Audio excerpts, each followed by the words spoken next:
It was a Sunday lunch, the kind where fake smiles hide sharper edges.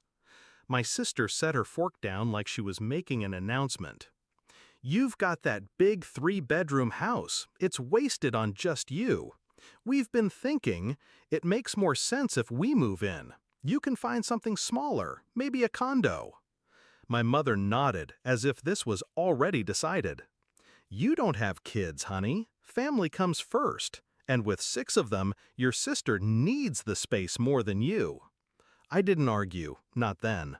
I just smiled, folded my napkin, and excused myself. We weren't always like this.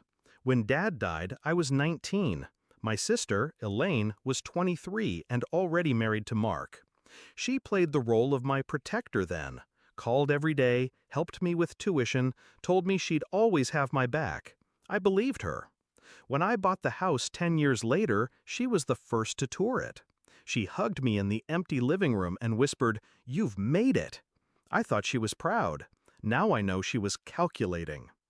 The shift started small. I'd host Christmas, but she'd forget to bring dishes she promised. Birthdays came and went without her showing up, unless the party was for her kids. Then came the comments. "This place is too big for just one person. You must get lonely rattling around here. You're so lucky you don't have the expenses we do." It wasn't until that Sunday lunch that the mask fully dropped. They'd already decided I was moving out. I was just the last to be informed. That night, I didn't cry, I didn't rage. I made tea, sat at my desk, and began my plan. The deed was in my name only. The mortgage was fully paid off. I'd worked years to get here, and they assumed I'd give it away because my womb had stayed empty. I wasn't going to fight them head on. No. People like Elaine thrive on public drama. I'd make her think she'd won, right until the floor dropped out from under her. Step 1. I agreed. A week later, I called Elaine. My voice was light, almost cheerful. "You know, you're right. This house is too much for me. If it'll help you out, I'll move. But I'll need a couple of months to sort things." She was almost giddy. Mark got on the line to thank me, though he couldn't hide the smugness. They even started bringing the kids over to get them used to the place. That was fine. Every visit gave me the chance to gather exactly what I needed. Step 2. I sold the house. Not on the open market, not to anyone they knew. A private buyer, cash offer. I accepted quickly, under market value, to ensure it closed before word could spread. The contract was airtight, the funds already transferred to an account they didn't know existed. I told no one, not friends, not neighbors, just my lawyer. Step 3. I let them plan their move-in.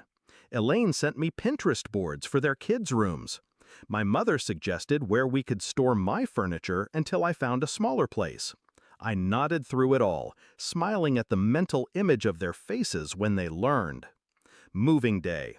They arrived with a rented truck, Mark barking orders, the kids running through the front yard. Elaine strode up to the porch like she already owned it. "We'll start with the beds. You can load your stuff after," she said. I handed her an envelope.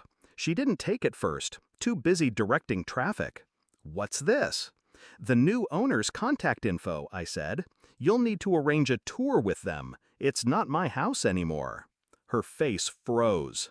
"What do you mean, not your house?" "I sold it. Closed last week. I'm moving today, too." Mark stepped forward, his voice sharp. "You can't just—" "I could. I did. And since you never paid a cent toward it, you had no claim. The buyer should be here in," I checked my watch, "3 minutes."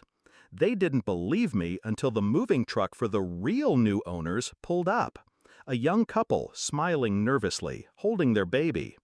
The wife shook my hand and thanked me for a smooth sale. Elaine's kids stood confused, clutching their toys, as their mother's voice pitched higher, more desperate. My mother avoided my eyes entirely. I didn't stay to watch the full meltdown. Just got in my car, turned the key, and drove away.